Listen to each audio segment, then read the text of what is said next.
नमस्कार, मी अमृता दीक्षित.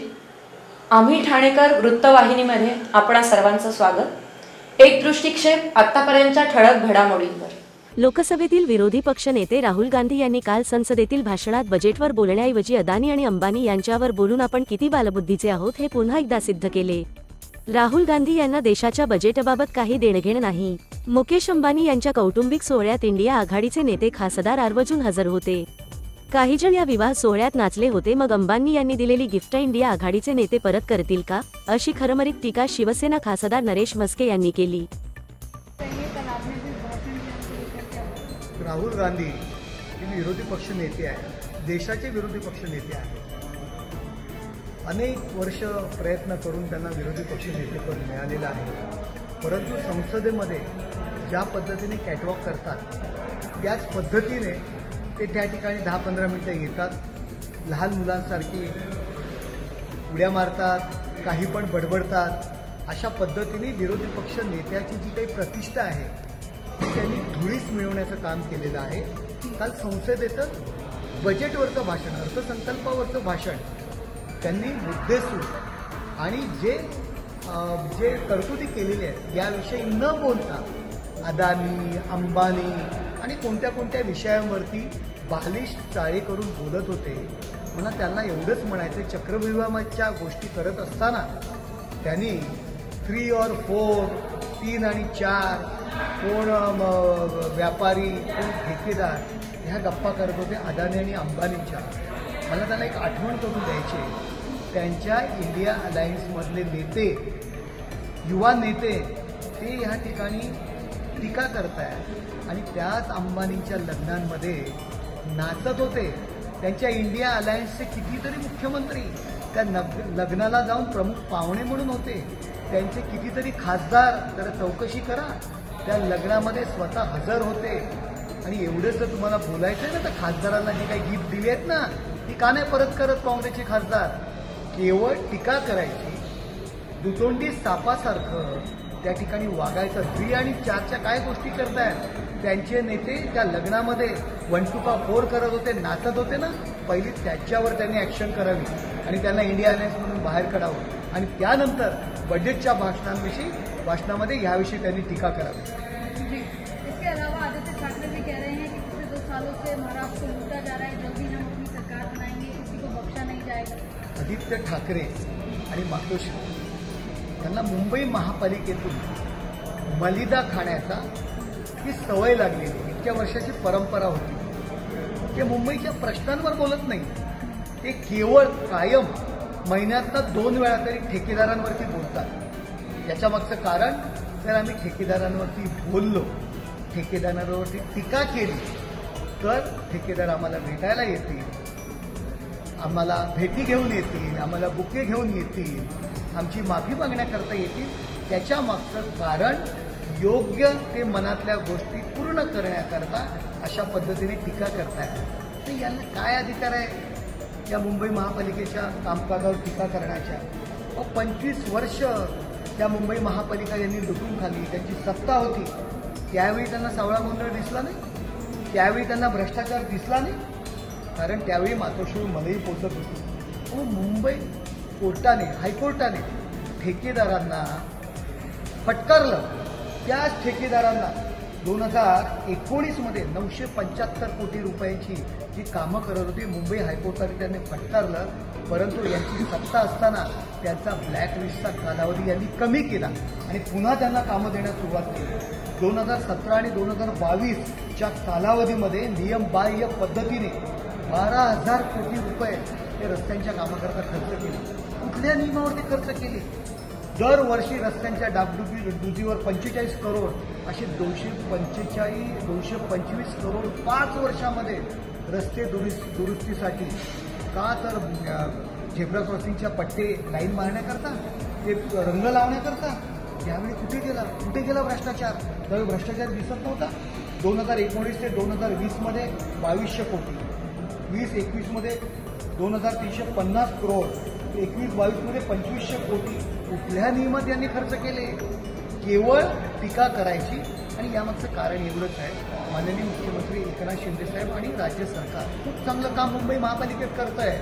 आणि मग एकनाथ शिंदे साहेब रस्त्यावर उतरतायत, डीप क्लिनिंग सारखे प्रोजेक्ट करतायत, स्वतः साफसफाईकडे लक्ष देतात. मुंबई बदलते, रंगरंगोटी सुरू आहे, कामं सुरू आहे, रस्त्याची कामं सुरू आहेत आणि मग लोकांमध्ये खोटं निगेटिव्ह पसरवण्याचं काम, खोट्या गोष्टी पसरवण्याचं काम आदित्य ठाकरे करतायत. आणि त्याच्यामागचा एकमेव उद्देश आहे, त्या ठेकेदारांनी येऊन भेटावं, चौकशी करा.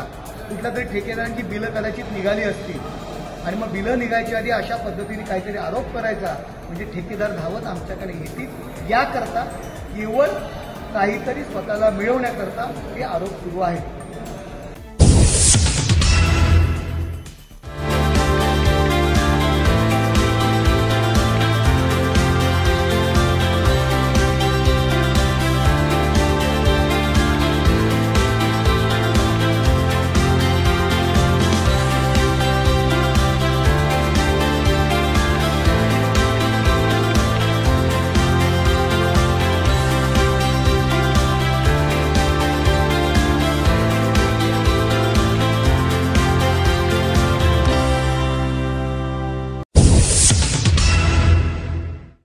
महाराष्ट्रातील भगिनींना आधार देणारी राज्य शासनाची मुख्यमंत्री माझी लाडकी बहीण योजना.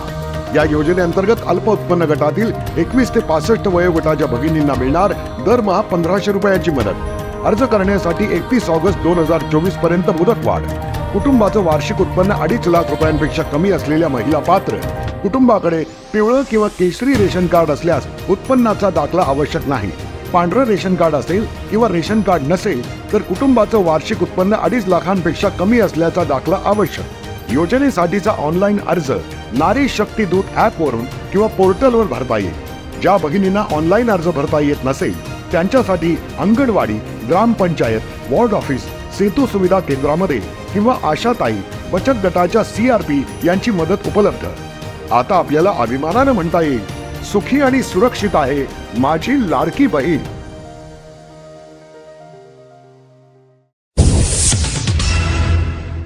कोकणात गणेशोत्सवासाठी रेल्वेने जाणाऱ्या ठाणे मुंबईतील चाकरमान्यांची एकच गर्दी उसळते, त्यामुळे त्यांना अनेक समस्यांना तोंड द्यावे लागते. आमदार संजय केळकर यांनी याबाबत रेल्वे मंत्रालयाला पत्र दिल्यानंतर कोकणासाठी 202 विशेष ट्रेन सोडण्याचा निर्णय घेण्यात आला आहे. यामुळे चाकरमान्यांचा कोकण प्रवास आता सुखाने आणि वेगाने होणार आहे. कोकणातील गणेशोत्सव आणि ठाणे मुंबईतील चाकरमानी हे नाते अतूट आहे. गणेशोत्सवाच्या 3 महिने आधीच कोकणात गावी जाण्यासाठी चाकरमान्यांची जागा आरक्षित करण्यासाठी एकच स्पर्धा सुरू होते. मात्र प्रवाशांची संख्या वाढत असल्याने कोकणात जाणारे उपलब्ध ट्रेन या कमी पडतात. त्यामुळे अनेकांना आरक्षण मिळत नाही, तर तुडुंब गर्दीमुळे रेल्वेचा प्रवास खडतर आणि हाल अपेष्टा सोसत करावा लागतो. हजारो चाकरमान्यांची ही परवड थांबवण्यासाठी आमदार संजय केळकर यांनी वेळीच रेल्वे मंत्रालयाशी पत्रव्यवहार करून विशेष अतिरिक्त ट्रेन उपलब्ध करून देण्याची मागणी केली होती.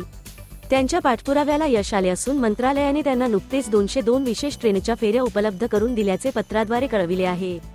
CSMT ते सावंतवाडी 18 फेऱ्या, सावंतवाडी ते CSMT 18 फेऱ्या, CSMT ते रत्नागिरी आणि रत्नागिरी ते CSMT प्रत्येकी 18 फेऱ्या, दिवा, चिपळूण आणि चिपळूण, दिवा प्रत्येकी 18 फेऱ्या, CSMT ते कुडाळ आणि कुडाळ ते CSMT प्रत्येकी 3 फेऱ्या, लोकमान्य टिळक टर्मिनस ते कुडाळ आणि कुडाळ ते लोकमान्य टिळक टर्मिनस प्रत्येकी 18 फेऱ्या, लोकमान्य टिळक टर्मिनस ते सावंतवाडी आणि सावंतवाडी ते लोकमान्य टिळक टर्मिनस प्रत्येकी 18 फेऱ्या, तर लोकमान्य टिळक टर्मिनस ते कुडाळ आणि कुडाळ ते लोकमान्य टिळक टर्मिनस प्रत्येकी 8 फेऱ्या याप्रमाणे 202 फेऱ्या उपलब्ध करून दिल्या आहेत. या वाढीव विशेष ट्रेनमुळे कोकणात गणेशोत्सवासाठी जाणाऱ्या लाखो चाकरमान्यांचा प्रवास वेगाने आणि सुखाने होणार असून विविध प्रवासी संघटनांनी आमदार संजय केळकर यांचे आभार मानले आहेत.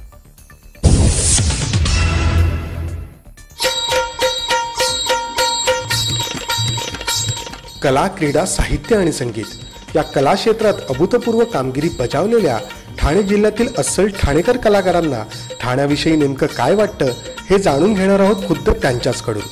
आम्ही ठाणेकर वृत्तवाहिनीची नवी मालिका माझं ठाणं मी ठाण्याचा पाहायला विसरू नका, फक्त आणि फक्त आम्ही ठाणेकर वृत्तवाहिनीवर.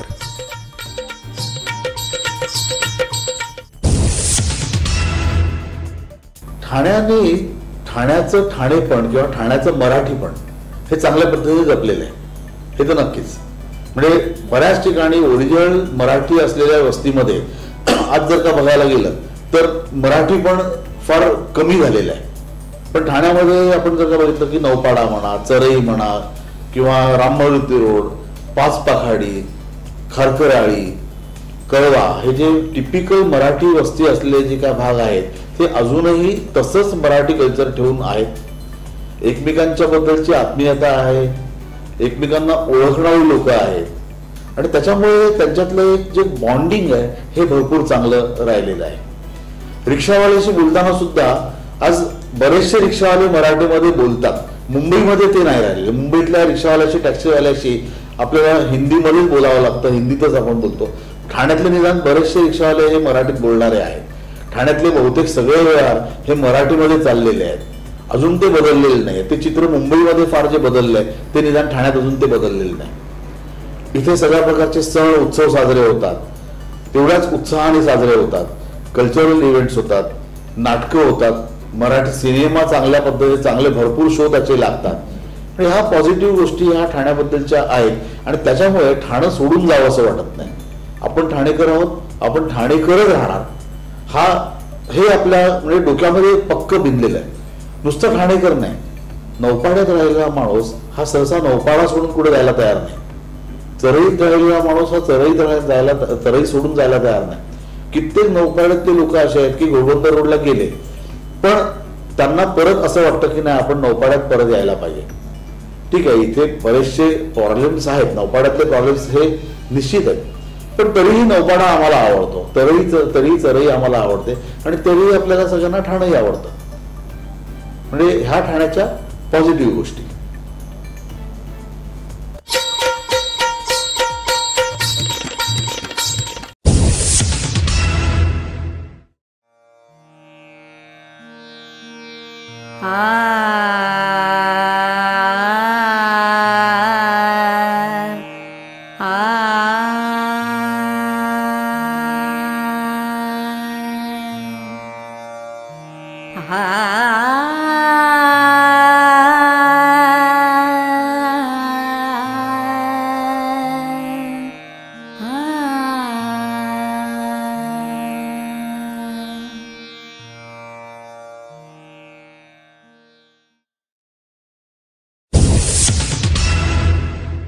आम्ही ठाणेकर. आम्ही ठाणेकर. आम्ही ठाणेकर. आम्ही ठाणेकर. होय, ठाण्यात आम्हाला अभिमान आहे आणि होय आम्ही ठाणेकर.